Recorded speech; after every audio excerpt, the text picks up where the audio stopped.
In my 6th year of serving in a war zone, my request to return to headquarters was denied again. The reason was simple.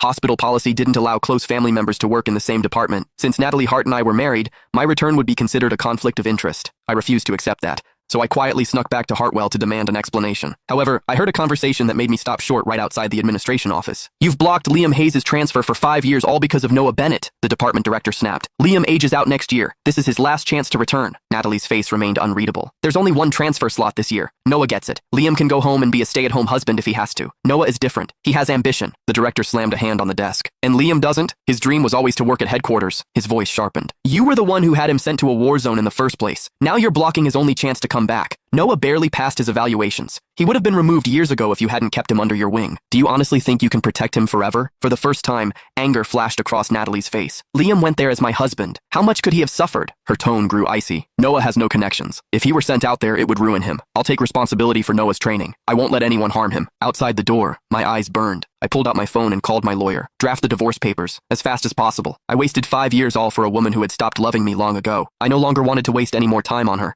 I no longer wanted to love her anymore." The moment I pushed the door open, every voice in the room went silent. Natalie froze. Then her expression darkened as she looked me over. "Who told you to come here?" Her voice was sharp. "The field hospital is short-staffed. Leaving without approval is desertion." Then, she noticed my reddened eyes. Her gaze shifted away, and her voice lost a little of its sharpness. "What did you hear?" Natalie had always been strict about work, even to the point of cruelty. She made no exceptions, even for her own husband. I still remember when I was first transferred to the war zone 5 years ago. I had nearly died more than once under gunfire and explosions. All I wanted was to see her. After getting through all the hoops, I eventually took an illegal border van back to Hartwell and walked until my shoes were ruined, just to speak to her face to face. I thought she would be happy to see me. Instead, Natalie shoved me away the second she saw me. She had berated me. It was as if she couldn't see my exhausted, filthy state. "Liam, do you have no respect for discipline? If you come back without authorization again, I won't go easy on you just because we're married." I wouldn't have believed that she had blocked my transfer for Noah's sake for 5 whole years if I hadn't overheard this conversation. I wouldn't have believed it for a second that she intended to bring him back and mentor him herself. I placed 2 sets of documents on the desk. When I spoke, I sounded calmer than I expected. "This is my application to return to headquarters." I looked at her. "It's been 5 years. With my qualifications, I should be back by now." Natalie rubbed her temples, exhaustion written across her face. "Stop being impulsive, Liam. The transfer rules are clear. Headquarters can't have direct family members in the same department." Her tone sharpened once more. "This decision came from above. Stop making things difficult for me. Husband and wife, that was what we were supposed to be." She stood there, elegant and untouchable, a department chief whose every word could move hundreds of people. Even the pen on her desk cost more than I made in months. And me? I had gone willingly to a war zone because she begged me to help her. I slogged through sand, mud, blood, and smoke for 5 whole years. My hands bore frostbite scars. My clothes were threadbare and thin, having been washed countless times. The colors had even faded to a pale hue.